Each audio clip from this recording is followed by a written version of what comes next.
프랑스가 경악했습니다. 120억 złot짜리 초대형 패키지를 걷어찬 폴란드가 꺼내 든 카드는 한국이었습니다. 300년 방산 역사의 프랑스를 제치고 한국을 선택한 이유, 그 계약서 127페이지에 숨겨진 충격적인 독소 조항이 밝혀지자 유럽 전체가 발칵 뒤집혔습니다. 그리고 독일마저 비밀리에 한국을 검토하고 있었다는 사실이 드러났습니다. 폴란드 대통령실 안보보좌관이 목숨을 걸고 뒤집은 그날의 전말을 지금 공개합니다. 시작하기 전 구독과 좋아요, 그리고 대한민국 파이팅 댓글로 한국을 응원해주세요.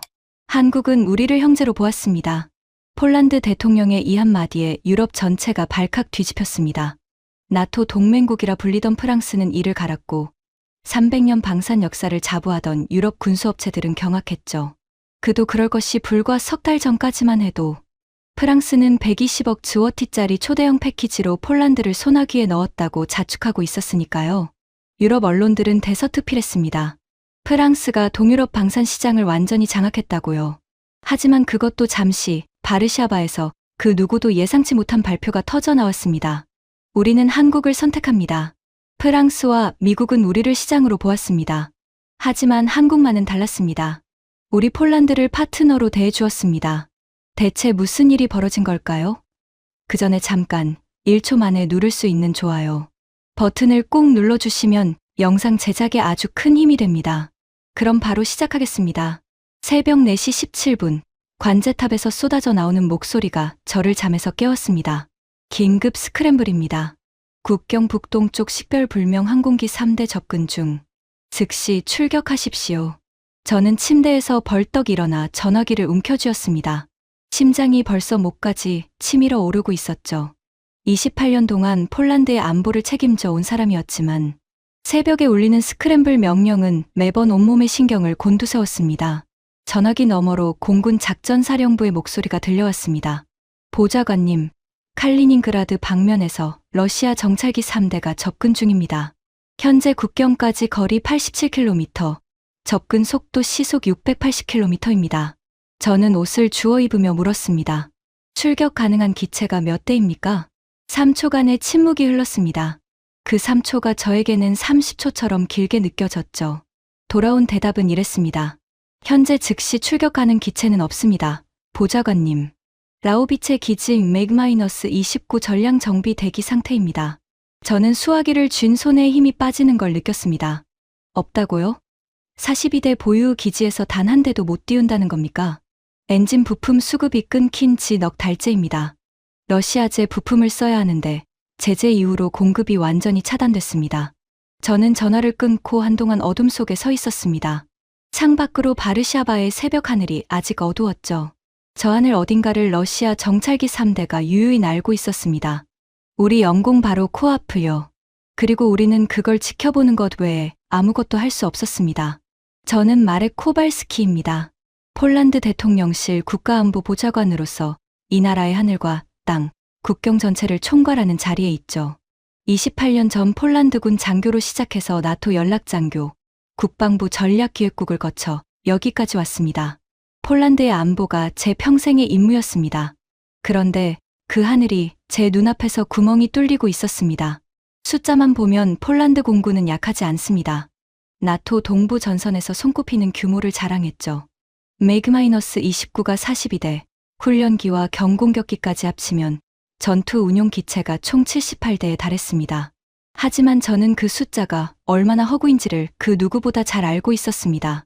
실제 출격 가능한 기체는 전체의 31%도 되지 않았죠. 나머지는 경납고에 세워진 채 녹슬어 가고 있었습니다.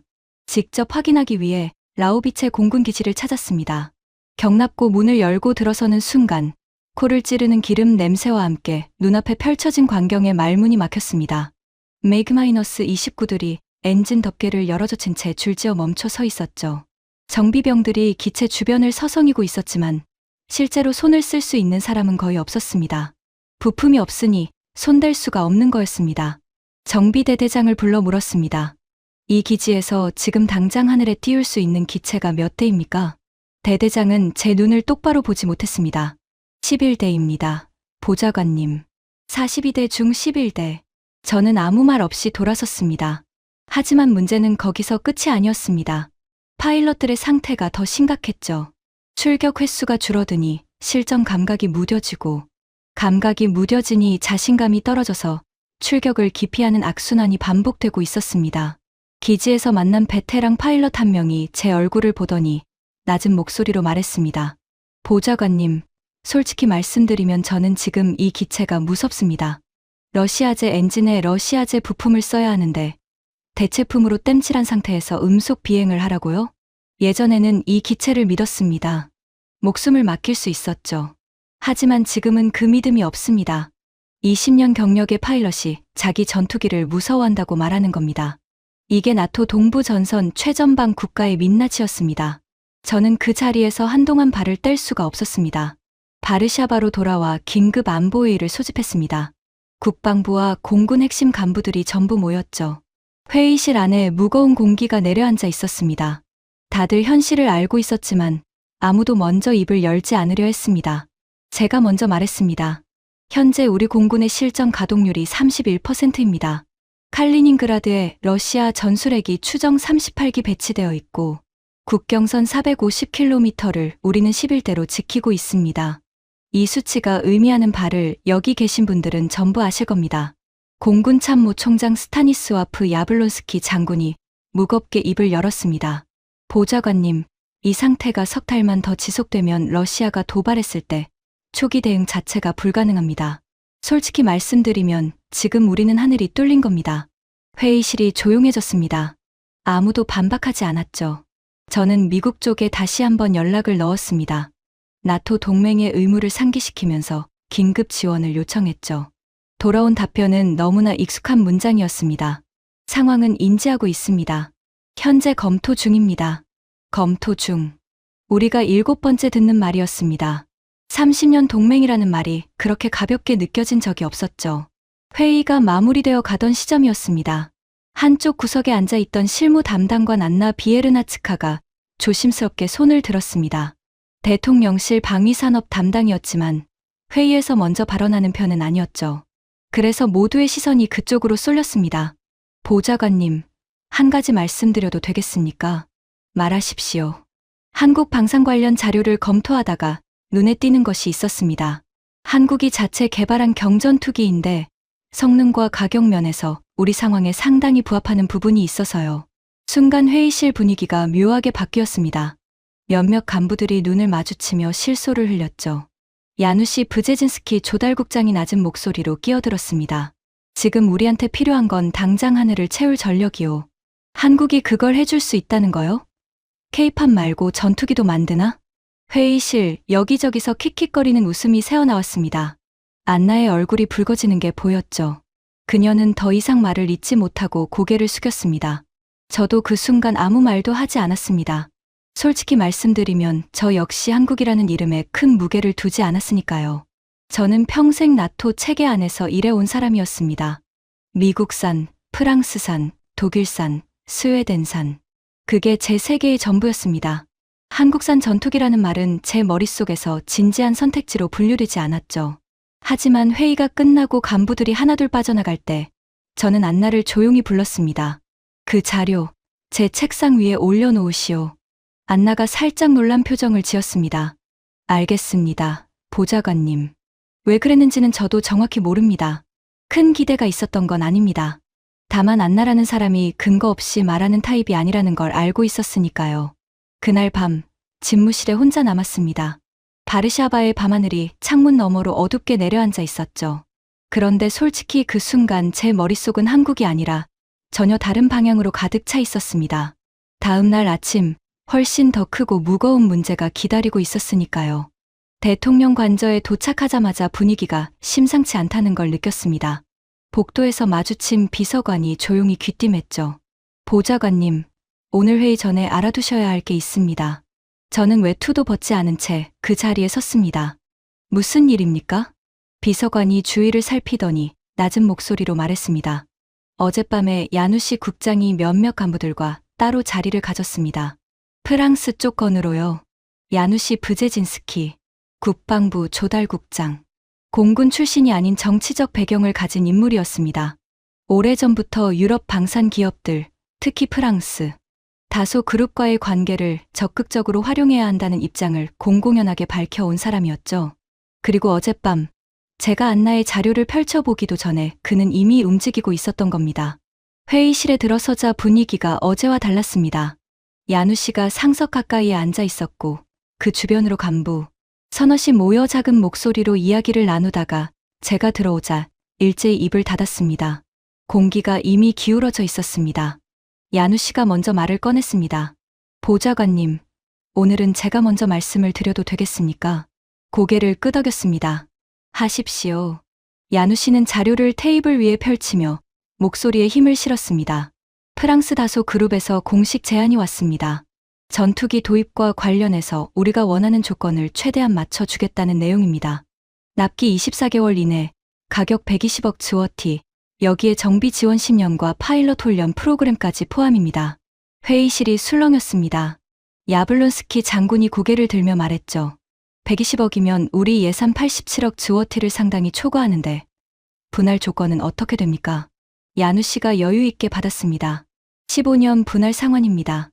연이율도 시장 금리 이하로 제시했습니다. 사실상 유럽 동맹국에 대한 우대 조건이라고 보시면 됩니다. 또 다른 간부가 거들었습니다. 미국은 언제까지 기다려도 답이 없는 상황 아닙니까? 솔직히 이 정도면 나쁘지 않습니다. 저는 그 대화를 들으면서 아무 말도 하지 않았습니다. 숫자만 놓고 보면 나쁘지 않은 제안이었죠.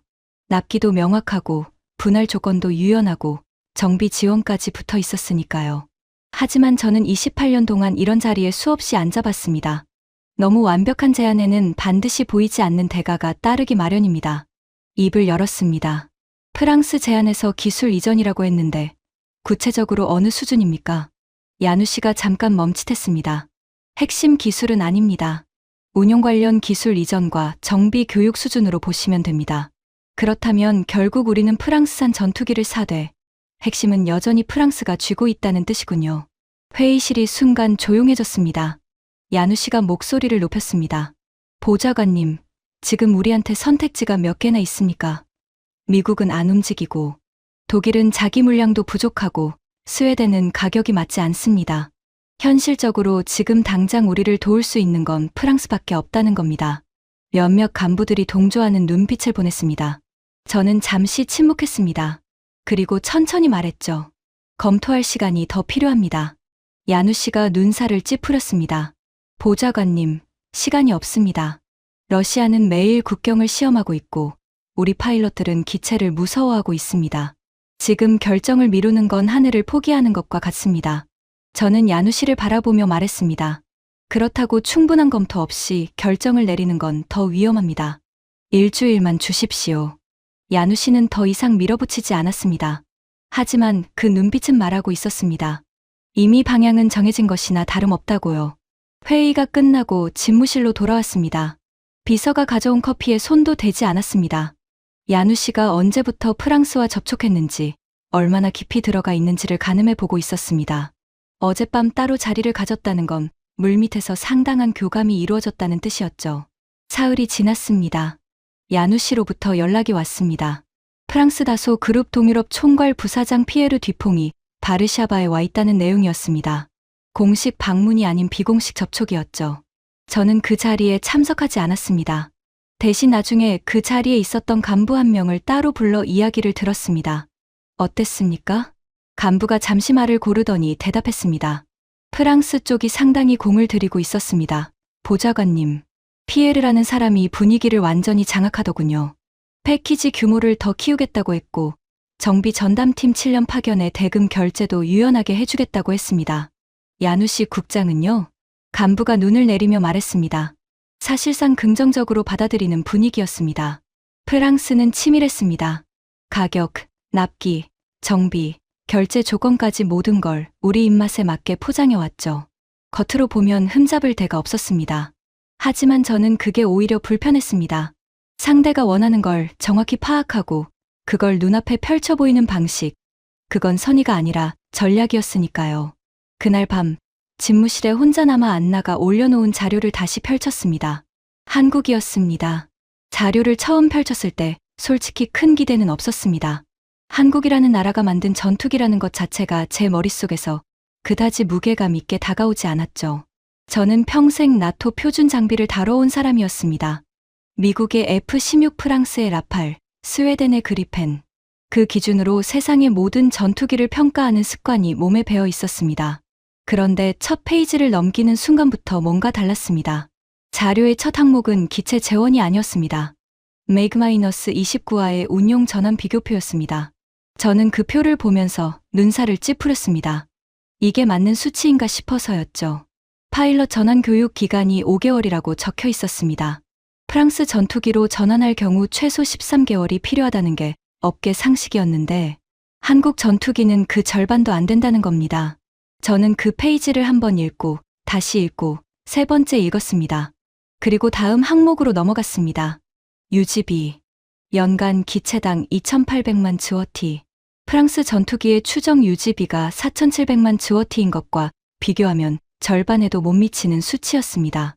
새벽 2시가 넘었을 때 저는 마지막 페이지를 덮고 한동안 움직이지 못했습니다. 자료는 겨우 14페이지짜리였습니다. 하지만 그 14페이지 안에 담긴 숫자들이 머릿속에서 떠나지 않았습니다. 이게 사실이라면 우리가 놓치고 있던 게 너무 큰 겁니다. 창밖으로 바르샤바의 새벽 하늘이 희미하게 밝아오고 있었습니다.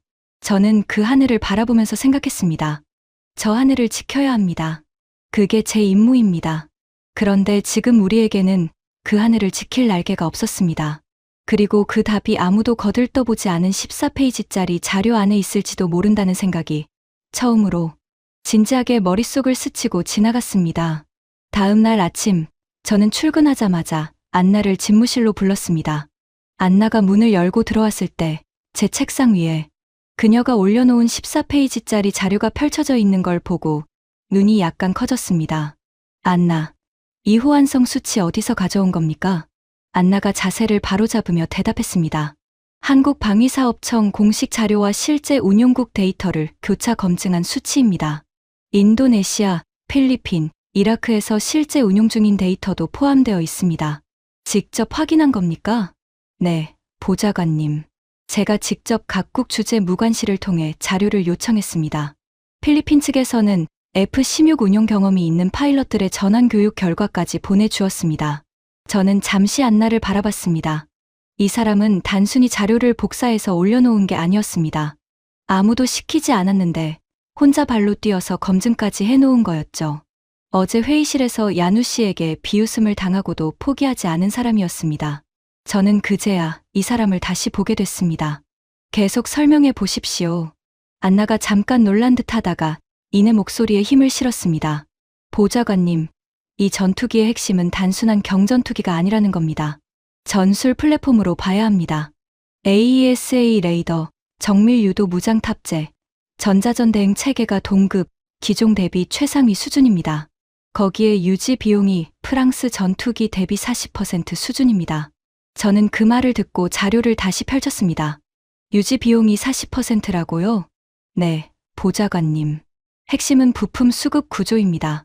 프랑스는 자국 정비 체계를 거치지 않으면 부품 공급 자체가 불가능한 구조입니다. 하지만 한국은 자체 공급망을 보유하고 있고 도입국의 현지 정비 거점까지 구축해주는 방식을 씁니다. 우리가 러시아 부품에 묶여서 겪고 있는 일을 다시는 반복하지 않아도 되는 겁니다. 그 마지막 문장이 저를 멈추게 했습니다. 다시는 반복하지 않아도 된다. MEG-29 경납고에서 녹슬어 가던 기체들의 모습이 떠올랐습니다. 부품 하나가 없어서 42대, 중 11대만 띄울 수 있었던 그 참담한 현실이요. 안나가 나간 뒤 저는 신뢰할 수 있는 인원 3명을 따로 불렀습니다. 공군 작전분석팀에서 실력과 입이 무거운 것으로 검증된 장교들이었습니다. 지금부터 여러분에게 요청하는 작업은 완전히 내부 검토 목적입니다. 어떤 경로로도 외부에 알려져서는 안 됩니다. 특히 야누 씨 국장 쪽으로 새면 안 됩니다. 분명히 말해두겠습니다. 3명이 동시에 고개를 끄덕였습니다.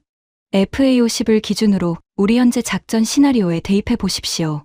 칼리닝그라드 방면 국경 초계, 긴급 스크램블 대응, 장거리 종심 타격. 3가지 시나리오로 나눠서요. 프랑스 다소 전투기와 동일 조건으로 비교하십시오.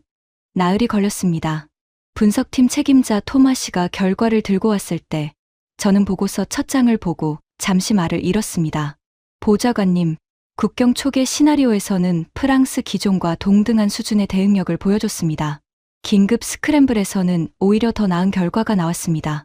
기체 정비효율이 높아서 가동 가능 수량 자체가 더 많이 확보되기 때문입니다. 장거리 중심 타격은요? 토마시가 잠깐 머뭇거렸습니다. 이 부분에서는 항속거리 한계가 있습니다. 하지만 보좌관님, 우리한테 지금 당장 필요한 건 장거리 타격이 아니라 국경을 지키는 겁니다. 그 임무에서는 한국 전투기가 비용 대비 성능으로 프랑스를 확실히 앞섭니다. 저는 보고서를 덮으며 토마시에게 물었습니다. 이 결과를 어떻게 평가합니까?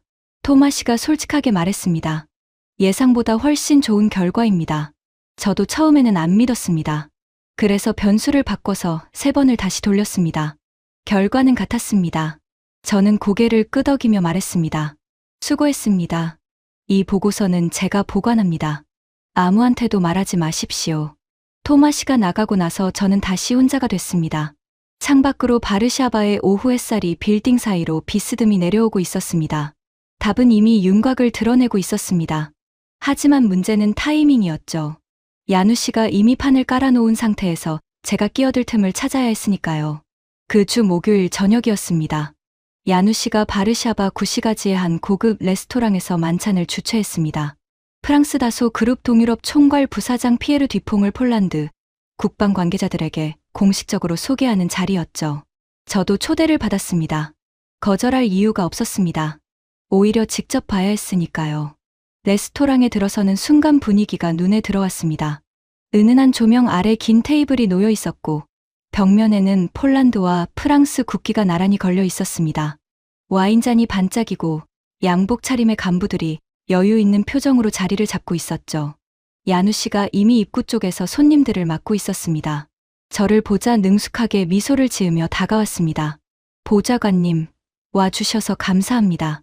오늘 좋은 분을 소개해 드리겠습니다. 그리고 그가 나타났습니다. 피에르 듀퐁. 50대 중반, 은발을 깔끔하게 뒤로 넘긴 인상. 맞춤 양복의 커프링크스가 조명 아래서 빛났습니다. 걸음걸이부터 달랐습니다.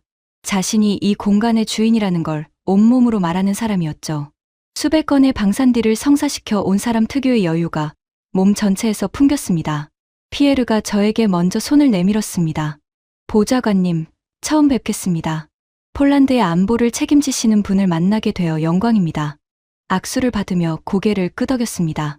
피에르의 손은 부드러웠지만 힘이 실려 있었습니다. 눈빛은 미소를 짓고 있었지만 그 안쪽은 차갑게 계산하고 있었죠. 수백 번의 협상을 해 온 사람의 눈이었습니다.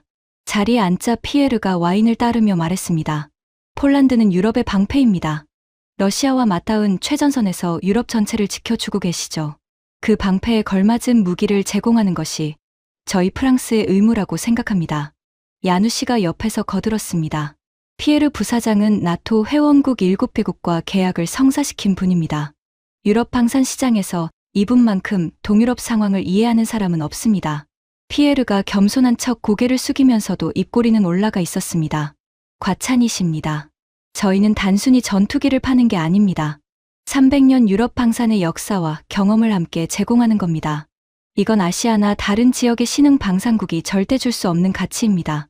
아시아나 다른 지역의 신흥 방산국. 그 말이 귀에 걸렸습니다. 우연히 나온 말이 아니었죠. 저는 와인잔을 천천히 들며 물었습니다. 한 가지 여쭤봐도 되겠습니까? 피에르가 여유 있게 고개를 끄덕였습니다. 물론이죠. 이번 패키지에 포함된 전투기의 지휘 통제 시스템, 최종 운용 권한은 어느 쪽에 있습니까? 테이블 위에 공기가 미세하게 변했습니다. 피에르의 미소가 0.5초 정도 멈추는 걸 저는 놓치지 않았습니다. 0.5초. 긴 시간은 아니었지만 그 짧은 순간에 많은 것이 담겨 있었죠. 피에르가 다시 미소를 지으며 말했습니다. 기술적인 부분은 실무진이 충분히 조율할 수 있는 내용입니다. 오늘 같은 자리에서는 큰 그림을 보시는 게 좋지 않을까요? 큰 그림. 핵심을 피하는 사람이 즐겨 쓰는 표현이었습니다. 야누 씨가 재빠르게 화제를 돌렸습니다. 피에르 부사장, 이번 패키지의 교육 프로그램에 대해 좀 더 설명해 주시죠. 피에르가 능숙하게 말을 이어갔습니다. 저는 와인잔만 만지작거리며 듣고 있었습니다. 피에르의 입에서 나오는 단어들은 전부 달콤했습니다. 전략적 파트너십, 유럽 연대, 공동성장. 하지만 제가 던진 핵심 질문에는 단 한마디도 직접 대답하지 않았죠. 만찬이 끝나고 돌아오는 차 안에서 저는 조용히 정리했습니다. 핵심을 피하는 자에게는 핵심을 숨길 이유가 있다. 그리고 피에르가 던진 한마디가 계속 머릿속을 맴돌았습니다. 아시아의 신흥 방산국이 절대 줄 수 없는 가치. 그 한마디 안에 이 사람의 본질이 고스란히 담겨 있었습니다. 오만이었습니다. 300년 역사를 방패 삼아 상대를 깔보는 뼛속 깊이 박힌 오만. 그 오만이 오히려 저를 움직이게 했습니다. 집무실에 도착한 건 밤 11시가 넘어서였습니다. 저는 외투도 벗지 않은 채 책상에 앉아 프랑스 계약 초안을 꺼냈습니다. 127페이지짜리 문서였습니다. 야누 씨가 며칠 전에 내부 검토용이라며 돌린 것이었죠. 대부분의 간부들은 앞쪽 20페이지, 핵심 조건 요약만 읽었을 겁니다. 저도 그랬습니다. 하지만 오늘 피에르의 그 0.5초 침묵이 저에게 다른 걸 보라고 말하고 있었습니다. 70페이지를 넘기면서부터 눈에 들어오기 시작했습니다. 부속 조항이었습니다. 본문과 글씨 크기도 달랐고 법률 용어로 촘촘하게 채워져 있었죠. 보통 사람이라면 넘기기 쉬운 부분이었습니다. 83페이지, 소프트웨어 업데이트 관련 조항. 모든 비행 제어 소프트웨어의 업데이트는 다소 본사의 사전 승인을 거쳐야 하며 도입국은 독자적 수정 권한을 갖지 않는다. 저는 그 문장을 2번 읽었습니다. 그리고 형광펜으로 줄을 그었습니다. 91페이지, 운용 데이터 조항. 비행 기록, 무장 운용 기록, 레이더 탐지 데이터는 분기별로 다소 그룹에 공유한다. 이는 기술 지원 및 성능 최적화를 위한 것이며 의무사항이다. 형광펜이 한 줄 더 그어졌습니다. 손이 미세하게 떨리고 있었습니다. 97페이지, 정비 독점권. 도입 후 15년간 모든 정비, 부품 교체, 기체 개량은 다소 그룹 또는 다소가 지정한 업체를 통해서만 수행한다. 도입국의 독자 정비는 계약 위반에 해당한다. 104페이지, 제3국 이전 금지. 도입된 기체 및 관련 기술은 다소 그룹의 서면 동의 없이 제3국에 이전, 판매, 공유할 수 없다. 저는 127페이지를 전부 읽었습니다. 시계를 보니 새벽 3시 40분이었습니다. 형광펜으로 표시한 부속 조항이 총 43개. 그중 소프트웨어 잠금 관련 3건, 데이터 공유 의무 5건, 정비 독점 4건, 제3국 수출 금지 2건이었습니다. 저는 책상에 팔꿈치를 짚고 이마를 손으로 감쌌습니다. 눈앞이 아찔했습니다. 이게 프랑스가 말하는 전략적 파트너십의 실체였습니다. 우리 전투기를 언제 띄울지, 어떻게 정비할지, 누구에게 팔 수 있는지 전부 프랑스가 결정하는 구조였습니다. 소련제에서 벗어났더니 프랑스제에 묶이는 겁니다. 주인만 바뀌는 거였습니다. 저는 그 문서를 사진으로 찍어 개인 금고에 보관했습니다. 야누 씨에게는 알리지 않았습니다. 이건 카드였습니다. 언제, 어떻게 꺼낼지를 제가 결정해야 하는 카드. 잠을 자지 못한 채 아침을 맞았습니다. 커피를 3잔째 마시고 있을 때 안나에게 전화를 걸었습니다. 안나, 한국방위사업청과 비공식으로 접촉할 수 있겠습니까? 공식 채널 말고 실무 수준에서요. 안나가 잠깐 침묵했습니다. 그리고 신중하게 대답했습니다. 가능합니다, 보좌관님. 주 폴란드 한국대사관 국방무관실을 통하면 빠르게 연결할 수 있습니다. 우선 기술 자료 추가 요청부터 합니다. 우리 작전 환경에 맞는 커스터마이징 범위와 납기 일정을 확인해야 합니다. 그리고 이건 철저히 조용하게 진행하십시오. 안나가 고개를 끄덕이며 말했습니다. 알겠습니다, 보좌관님. 안나가 나간 뒤 저는 마지막으로 한 번 더 미국 쪽에 연락을 시도했습니다. 나토 채널을 통해서요. 기대는 없었지만 해야 할 건 해야 했습니다. 돌아온 답변은 너무나 익숙한 문장이었습니다. 상황을 주시하고 있습니다. 구체적인 지원 방안은 현재로서는 말씀드리기 어렵습니다. 전화를 끊고 창밖을 바라봤습니다. 미국은 우리가 프랑스와 협상 중이라는 걸 알고 있었습니다. 그리고 그 사실을 알면서도 움직이지 않았죠. 우리가 어차피 나토 틀 안에서 벗어나지 않을 거라는 계산 아래 최대한 아무것도 내주지 않겠다는 전략이었습니다. 이틀 뒤 안나에게서 연락이 왔습니다. 보좌관님, 한국 측 답변이 왔습니다. 안나의 목소리가 평소와 달랐습니다. 흥분을 억누르고 있는 느낌이었죠. 말해 보십시오. 요청한 항목 전체에 대해 48시간 만에 구체적인 수치가 담긴 회신이 왔습니다. 저는 잠깐 멈췄습니다. 48시간이라고요? 네, 보좌관님. 프랑스 측에 동일한 수준의 자료를 요청했을 때는 2주가 걸렸습니다. 한국은 48시간 만에 항목별 수치까지 다 넣어서 보내왔습니다. 48시간 대 2주. 그 차이가 말해주는 것이 무엇인지 저는 알고 있었습니다. 준비된 나라와 그렇지 않은 나라의 차이였습니다. 아니, 더 정확하게 말하면 진심으로 원하는 쪽과 여유를 부리는 쪽의 차이였죠. 내용은요? 안나가 하나씩 읽어나갔습니다. 커스터마이징 관련해서 우리가 요청한 항목의 대부분이 수용 가능하다고 했습니다. 레이더 시스템은 폴란드 기존 나토 연동 체계와 호환되도록 변경 가능하고 무장 탑재 역시 우리 측 요구를 반영할 수 있다고 구체적으로 명시했습니다. 납기는요? 계약 체결 후 초도 물량 기준으로 11개월입니다. 저는 귀를 의심했습니다. 11개월이라고요? 프랑스가 24개월이라고 했는데? 네, 보좌관님. 그리고 한 가지 더 있습니다. 말하십시오. 파일럿 전환 교육 프로그램도 제공하겠다고 했습니다. 한국 공군 교관을 직접 파견하는 방식으로요. 그리고 이게 핵심인데 기체 인도 전에 교육을 먼저 시작할 수 있다고 했습니다. 계약 체결 후 60일 이내에요. 저는 수화기를 내려놓고 한동안 창밖을 바라봤습니다. 계약 후 60일 이내 교육 시작, 기체 인도까지 11개월. 그렇다면 기체가 도착하는 시점에 이미 훈련된 파일럿이 준비되어 있다는 뜻이었습니다. 전력 공백을 최소화하면서 새 전력을 즉시 투입할 수 있는 구조. 그리고 결정적인 차이. 운용 데이터와 소프트웨어 업데이트 권한에 대해 물었습니다. 안나가 명확하게 답했습니다. 운용 데이터는 전적으로 폴란드가 보유합니다.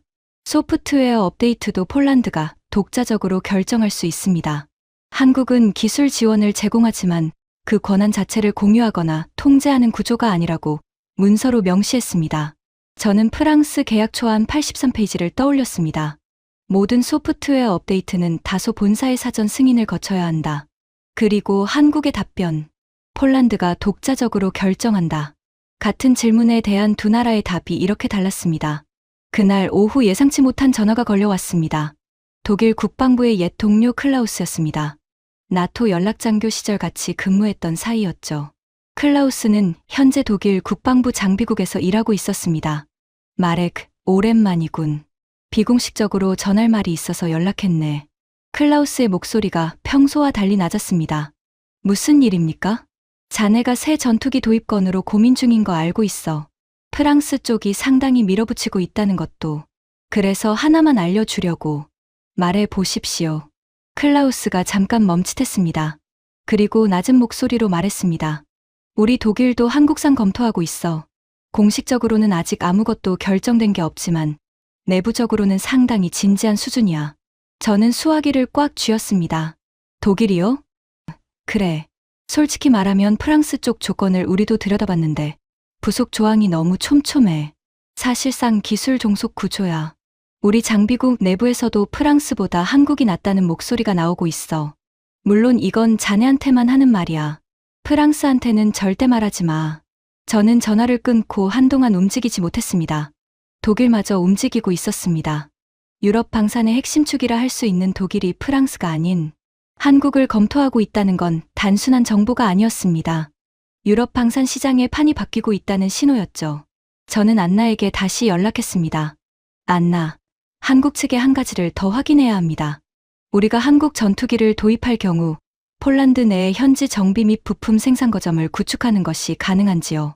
공동 생산 방식으로요. 안나가 잠깐 놀란 듯 했습니다. 공동 생산까지요? 우리가 영원히 사는 나라로 남을 수는 없습니다. 만드는 나라가 되어야 합니다. 그게 가능한지를 확인하십시오. 안나가 나간 뒤 저는 두 개의 파일을 나란히 펼쳤습니다. 프랑스 계약 초안 127페이지와 한국 관련 자료. 숫자와 숫자가 맞서고 조건과 조건이 부딪혔습니다. 하지만 가장 큰 차이는 숫자가 아니었습니다. 127페이지 속에 촘촘하게 숨겨놓은 족쇄와 14페이지에 명확하게 적어놓은 자유. 그 차이였습니다. 다음 날 아침 안나에게서 답변이 왔습니다. 한국 측에서 폴란드 현지 공동 생산에 대해 적극적으로 검토하겠다고 했습니다. 부품 생산 거점, 구축과 기술 이전까지 포함해서요. 저는 고개를 끄덕였습니다. 프랑스의 127페이지가 족쇄였다면 한국의 답변은 날개였습니다. 하지만 시간이 없었습니다. 그 주 월요일 아침 출근하자마자 비서관이 다급하게 다가왔습니다. 보좌관님, 대통령실에서 연락이 왔습니다. 저는 서류 가방을 내려놓으며 물었습니다. 무슨 내용입니까? 이번 주 금요일에 공군 전력 현황 보고를 직접 받겠다고 하십니다. 최종 도입 계획까지 포함해서요. 금요일, 나흘 뒤였습니다. 비서관이 조심스럽게 덧붙였습니다. 야누시 국장이 대통령실에 직접 보고 일정을 요청하신 것으로 보입니다. 야누시였습니다. 회의실에서 제 말을 듣고 물러서는 것처럼 보였지만 뒤로는 이미 판을 짜고 있었던 겁니다. 대통령 보고 일정을 먼저 잡아서 그 자리에서 프랑스 계약을 확정짓겠다는 수순이었죠. 그날 오후 야누시가 직접 찾아왔습니다. 노크도 없이 문을 열었습니다. 보좌관님, 금요일 보고건은 들으셨죠? 들었습니다. 야누시가 제 맞은편에 앉으며 다리를 꼬았습니다. 눈빛이 평소와 달랐습니다. 보좌관님, 솔직하게 말씀드리겠습니다. 그 자리에서 우리가 한 목소리를 내야 합니다. 한 목소리라는 게 무슨 뜻입니까? 야누시가 앞으로 몸을 기울이며 목소리를 낮췄습니다. 대통령 앞에서 내부 의견이 갈라지면 아무도 좋을 게 없습니다. 프랑스 쪽은 이미 최종 조건까지 내놓은 상태입니다. 여기서 딴소리가 나오면 외교적으로도 복잡해지고 우리 둘 다 곤란해집니다. 저는 야누시를 바라봤습니다. 말의 포장은 부드러웠지만 속뜻은 분명했습니다. 대통령 보고에서 반대하지 말라는 뜻이었죠. 야누시, 저는 대통령 보고에서 제가 검토한 내용을 있는 그대로 보고할 겁니다. 야누시의 눈이 가늘어졌습니다. 보좌관님, 그게 무슨 의미인지 아시면서 하시는 말씀입니까? 알고 있습니다. 야누시가 잠시 저를 바라보더니 자리에서 일어났습니다. 그리고 문 앞에서 멈추며 돌아봤습니다. 보좌관님, 28년 경력이 아깝지 않으십니까? 아시아 나라 전투기를 대통령한테 보고하겠다는 건 웃음거리가 되겠다는 뜻입니다. 그래도 하시겠습니까? 저는 야누시를 똑바로 바라보며 말했습니다. 제 경력이 아까운 게 아니라 이 나라 하늘이 아깝습니다. 야누시 국장, 프랑스 계약서 127페이지를 끝까지 읽어보셨습니까? 야누시의 표정이 미세하게 굳었습니다. 무슨 뜻입니까? 저는 더 이상 말하지 않았습니다. 야누시가 한동안 저를 바라보다가 문을 열고 나갔습니다. 집무실에 다시 혼자가 됐습니다. 야누시의 마지막 말이 공기 중에 남아 있었습니다. 28년 경력이 아깝지 않으십니까? 솔직히 말씀드리면 아깝지 않다고 하면 거짓말이었습니다. 28년이라는 시간은 가벼운 게 아니니까요. 하지만 제가 이 자리에 앉아 있는 건 경력을 쌓기 위해서가 아니었습니다. 저 창밖 하늘을 지키기 위해서였죠. 그리고 그 하늘을 프랑스의 족쇄에 묶을 수는 없었습니다. 나흘이 남았습니다. 그 안에 모든 걸 준비해야 했습니다. 프랑스 계약 초안의 독소 조항을 논리적으로 정리하고 한국 대안의 우위를 수치로 입증하고 그 두 가지를 대통령이 납득할 수 있는 하나의 이야기로 엮어야 했습니다. 저는 안나에게 마지막 확인을 요청했습니다. 한국 측에서 공동생산 관련 답변이 왔습니까? 안나의 목소리가 또 한 번 달라져 있었습니다. 보좌관님, 왔습니다. 폴란드 현지에 조립 라인 구축이 가능하다고 했습니다. 초기 물량은 한국에서 완제품으로 인도하되 2차 물량부터는 폴란드 현지에서 조립하는 방식을 제안했습니다. 부품 생산 기술 이전도 단계적으로 가능하다고요. 저는 잠시 눈을 감았습니다. 프랑스는 우리에게 15년짜리 정비 족쇄를 채우려 했습니다. 한국은 우리에게 스스로 만드는 법을 가르쳐 주겠다고 했습니다. 같은 방산 수출인데 그 철학이 이렇게 달랐습니다. 금요일 전날 밤, 저는 집에 돌아가지 않았습니다. 집무실 소파에서 두어 시간 눈을 붙이다가 새벽에 일어나 보고 자료를 마지막으로 점검했습니다. 프랑스 독소 조항 분석, 한국 대안 비교표, 시뮬레이션 결과, 독일 검토 정보. 모든 카드가 준비되어 있었습니다. 거울 속에 비친 제 얼굴은 피곤해 보였습니다. 하지만 눈빛은 또렷했습니다. 오늘 대통령 앞에서 흔들리면 안 됩니다. 감정이 앞서도 안 됩니다. 숫자와 논리만으로 말해야 합니다. 차에 올라타면서 비서관에게 말했습니다. 출발하십시오. 바르샤바의 아침 거리가 창밖으로 흘러갔습니다. 구시가지의 붉은 지붕들이 아침 햇살에 물들고 있었죠. 저는 그 풍경을 바라보면서 생각했습니다. 저 하늘 아래 살아가는 사람들은 오늘 어떤 결정이 내려지는지 모릅니다. 하지만 그 결정이 그들의 하늘을 바꿀 수 있다는 건 저만이 알고 있었습니다. 대통령 관저 앞에 도착했을 때 야누시가 이미 와 있었습니다. 양복을 새로 차려입고 서류를 가슴에 안고 서 있었죠. 저와 눈이 마주쳤습니다. 야누 씨가 가볍게 고개를 끄덕였습니다. 저도 고개를 끄덕였죠. 그 짧은 시선 교환 안에 모든 것이 담겨 있었습니다. 보고 시작까지 10분이 남았습니다. 저는 가져온 자료를 손안에 꼭 쥐었습니다. 이제 결정의 순간이었습니다. 대기실 문이 열렸습니다. 들어오시겠습니까? 야누 씨가 먼저 자리에서 일어났고 저도 뒤따라 일어났습니다. 복도를 걸어가는 몇 걸음 동안 심장이 평소보다 빠르게 뛰고 있었습니다. 하지만 겉으로는 내색하지 않았습니다. 28년 동안 훈련된 사람이니까요. 대통령 집무실 문이 열렸습니다. 안제이 두다체비치 대통령이 정면 자리에 앉아 있었고 양옆으로 국가안보국장과 비서실장이 배석해 있었습니다. 저와 야누 씨가 자리에 앉자 대통령이 먼저 입을 열었습니다.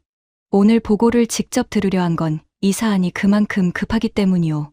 공군 전력 제거는 더 이상 미룰 수 없는 문제이고 오늘 이 자리에서 방향을 확실히 잡고 싶소. 대통령의 목소리는 차분했지만 그 안에 무게가 실려 있었습니다. 저는 고개를 숙이며 말했습니다. 잘 알겠습니다, 카카. 야누 씨가 먼저 발언권을 가져갔습니다. 준비한 자료를 꺼내 들며 목소리에 자신감을 가득 실었습니다. 카카, 프랑스 다소 그룹과의 협상은 사실상 최종 단계에 있습니다. 전투기 도입을 포함한 10년 전력 지원 패키지 초안이 완성되어 있으며 조건 면에서도 우리가 요청한 내용이 대부분 반영되었습니다. 납기 24개월, 총액 120억 주어티, 15년 분할, 정비 지원 10년, 파일럿 교육 포함. 현재까지 우리가 받아본 제안 중 가장 포괄적인 조건입니다. 대통령이 고개를 끄덕이며 자료를 들여다봤습니다. 구체적이군. 미국 쪽은 여전히 답이 없소? 야누 씨가 바로 받았습니다. 그렇습니다. 미국은 8차례 공식 요청에도 구체적인 지원 방안을 제시하지 않고 있습니다. 사실상 프랑스가 유일한 현실적 선택지입니다. 국가안보국장이 고개를 끄덕이며 말했습니다. 야누 씨 국장, 조건이 상당히 좋아 보이는데 더 따질 게 있겠소? 야누 씨가 여유 있게 답했습니다. 없다고 봅니다. 프랑스는 나토 동맹국이고 300년 방산 역사를 가진 검증된 파트너입니다. 이 이상의 조건을 다른 곳에서 기대하기는 현실적으로 어렵습니다. 분위기가 급격히 기울고 있었습니다. 야누 씨의 프레젠테이션은 완벽했습니다. 숫자도 깔끔했고 논리도 매끄러웠죠. 이대로 가면 대통령은 고개를 끄덕이고 프랑스 계약은 확정될 겁니다.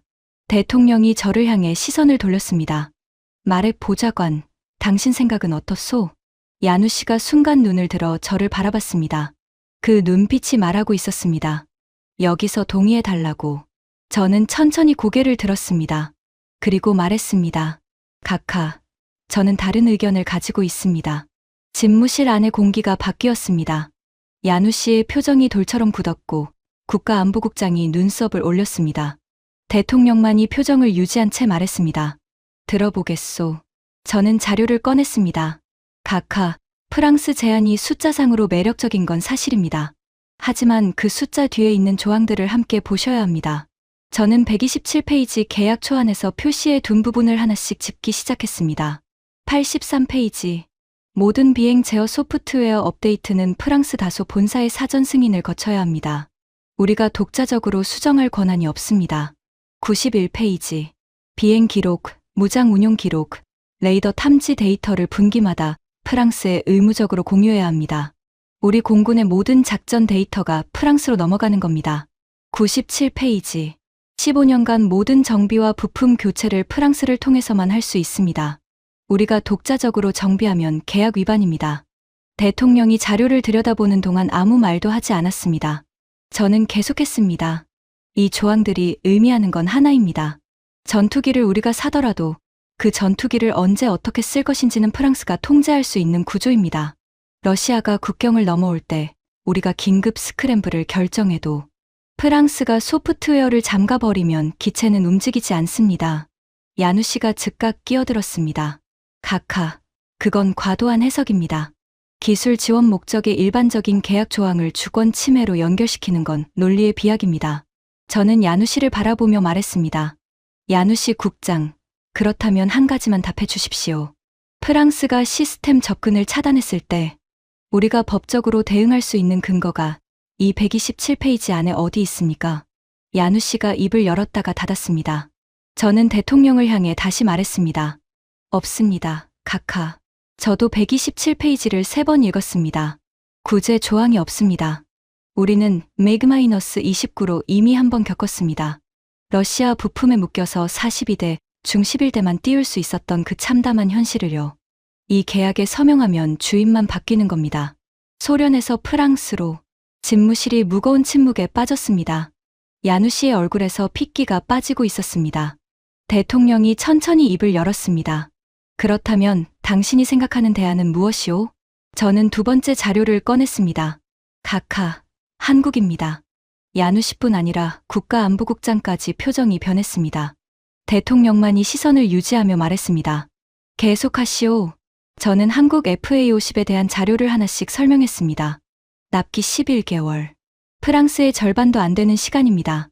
파일럿 전환 교육은 계약 후 60일 이내에 선행 시작이 가능합니다. 기체가 도착하는 시점에 이미 훈련된 파일럿이 준비됩니다. 유지비는 프랑스의 40% 수준입니다. 그리고 가장 중요한 것, 운용 데이터와 소프트웨어 권한이 전적으로 우리에게 있습니다. 문서로 보장되어 있습니다. 저는 한국 측에서 받은 공식 답변서를 대통령 앞에 내려놓았습니다. 그리고 마지막 카드를 꺼냈습니다. 카카, 한 가지 더 있습니다. 한국은 폴란드 현지에 공동 생산 라인을 구축하겠다고 제안했습니다. 초기 물량은 완제품으로 인도하되 2차 물량부터는 폴란드에서 조립하는 방식입니다. 부품 생산 기술 이전까지 포함되어 있습니다. 프랑스는 우리에게 15년짜리 정비 족쇄를 채우려 했습니다. 한국은 우리에게 스스로 만드는 법을 가르쳐 주겠다고 합니다. 대통령의 눈빛이 변했습니다. 그리고 한 가지 더 말씀드리겠습니다. 독일이 비공식적으로 한국산 장비를 검토하고 있습니다. 유럽 방산의 핵심 축인 독일마저 프랑스가 아닌 한국을 보고 있다는 뜻입니다. 야누 씨가 마지막으로 반격을 시도했습니다. 카카, 비공식 접촉으로 확인한 내용이 공식적인 보장이 됩니까? 프랑스는 계약 초안까지 나온 상태입니다. 한국은 아직 아무것도 확정된 게 없습니다. 저는 야누 씨를 바라보며 말했습니다. 계약 초안이 나왔다는 건 우리가 서명하기 전까지는 아무런 의미가 없습니다. 그리고 야누 씨 국장, 그 초안 127페이지를 끝까지 읽어보셨습니까? 아까 제 질문에 답을 하지 못하셨는데 혹시 읽지 않으신 건 아닙니까? 야누 씨의 얼굴이 창백해졌습니다. 아무 말도 하지 못했습니다. 회의실에 있는 모든 사람이 그 침묵의 의미를 알고 있었습니다. 대통령이 두 사람을 번갈아 바라보다가 천천히 말했습니다. 마렉 보좌관, 한국과의 공식 협상을 시작하기까지 얼마나 걸리겠소?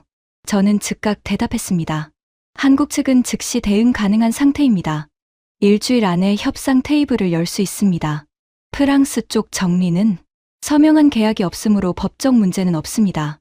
외교적으로 정중하게 처리하겠습니다. 책임은 제가 지겠습니다. 대통령이 고개를 끄덕였습니다. 한국과의 공식 협상을 진행하시오. 진행 상황은 매주 직접 보고하시오. 알겠습니다, 카카. 집무실을 나오는 복도에서 야누 씨가 뒤에서 따라왔습니다. 낮은 목소리로 말했죠. 보좌관님, 이게 잘못된 선택이라는 게 드러나면 그 책임은 보좌관님이 지시는 겁니다. 저는 걸음을 멈추지 않은 채 말했습니다. 알고 있습니다. 그래서 제가 선택한 겁니다. 야누 씨는 더 이상 말하지 않았습니다. 복도 끝에서 우리는 각자의 방향으로 갈라졌습니다. 차에 올라타고 문이 닫히는 순간 처음으로 등받이에 온몸을 기댔습니다. 손이 떨리고 있었습니다. 아무도 보지 않는 곳에서만 느낄 수 있는 떨림이었습니다. 안나에게 전화를 걸었습니다. 안나, 한국 측에 전해 주십시오. 공식 협상을 개시하겠다고. 안나가 잠시 침묵했습니다. 그리고 목소리가 미세하게 떨리며 말했습니다. 정말입니까, 보좌관님? 정말입니다. 알겠습니다. 바로 전하겠습니다. 한국의 반응은 빨랐습니다. 사흘 만에 방위사업청 협상 대표단이 바르샤바에 도착했습니다. 대표단 수석은 박정우라는 인물이었습니다. 40대 후반, 단정한 인상의 말수가 적은 사람이었죠. 하지만 준비는 완벽했습니다. 기술 전문가, 법무 담당, 예산 담당까지 빈틈없는 구성이었습니다. 협상은 5일간 진행됐습니다. 아침부터 저녁까지 항목 하나씩 맞춰 나갔습니다. 납기, 커스터마이징, 교육 일정, 부품 수급, 공동 생산 로드맵. 어느 하나 쉽게 넘어가는 항목이 없었습니다. 저는 그 과정을 지켜보면서 한 가지를 느꼈습니다. 한국 대표단은 우리를 설득하려 하지 않았습니다. 대신 우리가 원하는 게 무엇인지를 먼저 듣고 그걸 어떻게 구현할 수 있는지를 함께 고민했습니다. 프랑스 피에르의 방식과는 정반대였죠. 피에르는 자기들이 준비한 패키지를 우리 앞에 펼쳐놓고 서명하라고 했습니다. 한국은 빈 종이를 펼쳐놓고 같이 그리자고 했습니다. 서명 당일 아침, 안나가 집무실로 들어왔습니다. 평소보다 일찍 출근한 거였습니다. 보좌관님, 서명 자리에 저도 배석할 수 있겠습니까? 저는 안나를 바라봤습니다. 처음 회의에서 야누 씨에게 비웃음을 당하면서도 14페이지짜리 자료를 제 책상에 올려놓았던 사람. 48시간 만에 한국 답변을 받아왔던 사람. 아무도 시키지 않았는데 혼자 발로 뛰어 검증까지 해놓았던 사람. 이 자리의 시작은 저가 아니라 이 사람이었습니다. 당연히 있어야죠. 이 자리의 시작이 누구였는지 저는 잊지 않고 있습니다. 안나가 고개를 숙였습니다. 말은 없었지만 눈이 붉어지는 게 보였습니다. 서명식은 오전 11시에 시작됐습니다. 박정호가 한국 측 대표로, 저는 폴란드 측으로 마주 앉았습니다. 야블론스키 장군과 간부들이 배석했고 안나는 뒷줄에 조용히 자리를 잡았습니다. 야누 씨는 오지 않았습니다. 펜을 들기 전 저는 잠시 합의문을 내려다봤습니다. 몇 달 전이었다면 이 자리에 프랑스 계약서가 놓여 있었을 겁니다. 야누 씨가 미소 짓고 피에르가 와인을 따르고 모두가 박수를 치는 자리였겠죠. 하지만 지금 이 자리는 달랐습니다. 많은 것을 거스르고 많은 것을 감수하고 나서야 여기까지 왔습니다. 저는 박정호를 바라보며 말했습니다. 한 가지 말씀드려도 되겠습니까? 박정호가 고개를 끄덕였습니다. 이 계약이 단순한 무기 거래가 아니기를 바랍니다. 폴란드가 앞으로 20년을 독립적으로 하늘을 지킬 수 있는 기반을 만드는 시작이기를 바랍니다. 사는 나라에서 만드는 나라로 그 첫걸음이기를요. 박정호가 잠시 저를 바라보다가 말했습니다. 저희도 그걸 원합니다. 보좌관님. 한국은 전투기를 팔러 온 게 아닙니다. 함께 만들러 온 겁니다. 저는 고개를 끄덕이고 펜을 들었습니다. 서명이 끝났습니다. 짧은 박수 소리가 회의실에 울렸습니다. 박정호가 자리에서 일어나 악수를 청했습니다. 그 손을 잡는 순간 지난 몇 달이 주마등처럼 스쳐 지나갔습니다. 새벽 4시 스크램블 실패, 경납고에서 녹슬던 매그마이너스 29 야누시의 압박, 피에르의 오만한 미소, 127페이지 속에 숨겨진 족쇄, 안나가 조용히 올려놓은 14페이지. 새벽까지 혼자 계산하던 밤들, 대통령 앞에서 홀로 다른 목소리를 낸 그 순간.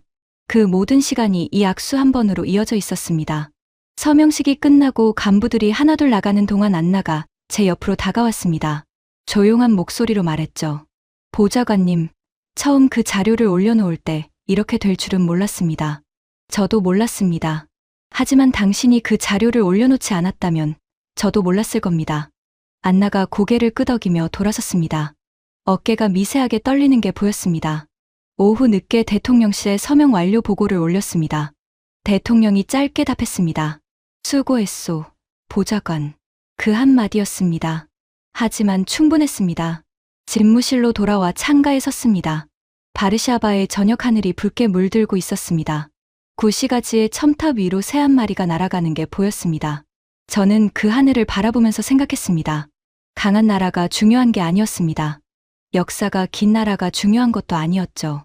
우리에게 필요했던 건 지금 이 순간 우리 옆에 서서 우리 하늘을 함께 고민해 줄 수 있는 나라였습니다. 프랑스는 300년 역사를 앞세워 우리에게 족쇄를 팔려 했습니다. 미국은 30년 동맹을 입에 달고도 전화 한 통 제대로 받지 않았습니다. 하지만 한국은 아무도 주목하지 않던 순간에 14페이지짜리 답을 들고 이미 준비하고 있었습니다. 48시간 만에 답변을 보내왔고 사흘 만에 바르샤바까지 날아왔습니다. 그래서 저는 선택했습니다. 가장 강한 나라가 아니라 가장 준비된 나라를, 가장 오래된 파트너가 아니라 가장 진심인 파트너를. 한국은 우리에게 전투기를 판 게 아닙니다. 우리 하늘을 함께 지키겠다고 한 겁니다.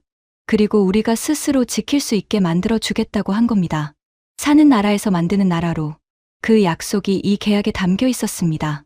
오늘의 사연은 여기까지입니다. 아무도 거들떠보지 않던 14페이지짜리 자료 하나가 한 나라의 하늘을 바꿨습니다. 우리 대한민국의 저력이 얼마나 대단한지 이 이야기를 주변에 널리 공유해 주세요. 구독과 좋아요는 영상 제작에 큰 힘이 됩니다.